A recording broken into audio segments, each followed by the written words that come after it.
તગલખી નિર્ણય પાછો લો. સ્થગિત કરાયેલી નર્મદા પરિક્રમા ઝડપથી શરૂ કરવા આંતરરાષ્ટ્રીય હિન્દુ પરિષદે માંગ કરી. રાજ્યભરમાં ઉગ્ર આંદોલનની ચીમકી ઉચ્ચારી. નર્મદા ડેમના રિવર બેડ હાઉસના 3 ટર્બાઇન ચાલુ થતા ઉત્તરવાહિની નર્મદા પરિક્રમા 10 દિવસ માટે સ્થગિત કરવામાં આવી છે.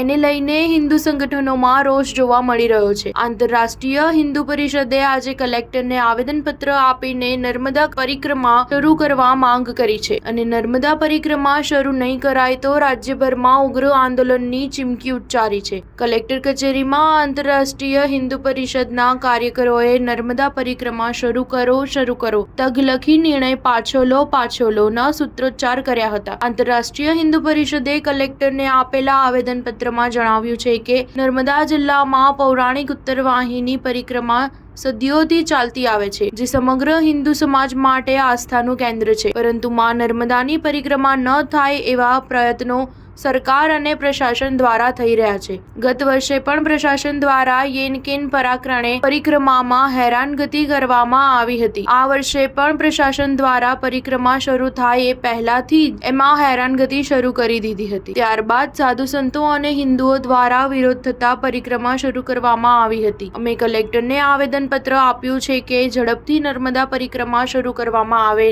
નહીં કરવામાં આવે તો ગુજરાતભરમાં ઉગ્ર આંદોલન કરીશું. સ્ટાર ન્યૂઝ 7 હંમેશા સચ્ચાઈની સાથે.